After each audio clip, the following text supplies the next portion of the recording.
पाठ 14 राजा का न्याय। सूरजगढ़ के एक राजा मानसिंह एक न्यायप्रिय शासक थे। उनका न्याय करने का ढंग निराला था। राजा ने राजमहल के द्वार पर एक घंटा लटकवा रखा था। कोई फरियादी किसी भी समय आ सकता था और बिना रोक टोक के घंटी का रस्सा पकड़कर खींच सकता था। इससे घंटा बजने लगता। राजा मान सिंह घंटी की आवाज सुनकर तुरंत दरबार में चले आते और उस फरियादी की शिकायत सुनते। एक दिन घंटा बजने पर मान सिंह दरबार में आकर बैठे।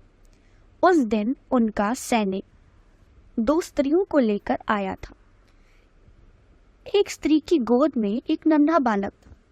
सैनिक ने राजा को बताया, महाराज, ये दोनों स्त्रियां एक बालक को अपनी संतान बता रही हैं। राजा ने उस स्त्री से जिसकी गोद में बालक था पूछा, तुम्हारे पास क्या प्रमाण है कि यह बालक तुम्हारा है? वह स्त्री बोली, महाराज, यह बालक मेरा ही है। चाहे तो आप मेरी बहन को बुलाकर उससे पूछ सकते हैं। महाराज ने दूसरी स्त्री से भी यही प्रश्न पूछा। वह स्त्री फूट फूट कर रोती हुई बोली, महाराज, मैं एक विधवा हूँ और मेरा यह पुत्र ही मेरा एकमात्र सहारा है। इससे अधिक मेरे पास और कोई प्रमाण नहीं है। राजा मान सिंह ने सैनिक को पहली स्त्री की बहन को बुलवाने का आदेश दिया। कुछ देर बाद सैनिक पहली स्त्री की बहन को अपने साथ लेकर दरबार में पहुंचा। राजा ने उससे पूछा, क्या यह बालक तुम्हारी बहन का ही है? बोली, जी हाँ महाराज, यह बालक मेरी बहन का ही है। राजा मान सिंह अचानक बोल उठे, यह बालक ही तुम दोनों के बीच झगड़े का कारण है, इसलिए आज उस झगड़े को ही समाप्त कर देते हैं।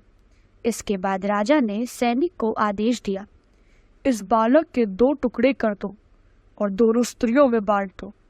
आदेश सुनते ही दूसरी स्त्री बोल पड़ी, महाराज, ऐसा मत कीजिए। मेरा बालक जिसके पास है उसी के पास रहने दीजिए।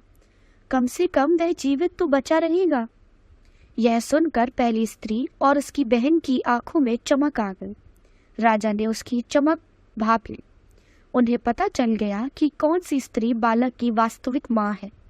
उन्होंने आदेश दिया कि बालक को दूसरी स्त्री को सौंप दिया जाए। साथ ही उन्होंने पहली स्त्री और उसकी बहन को झूठ बोलने के कारण कारावास में भेज देने का आदेश दिया।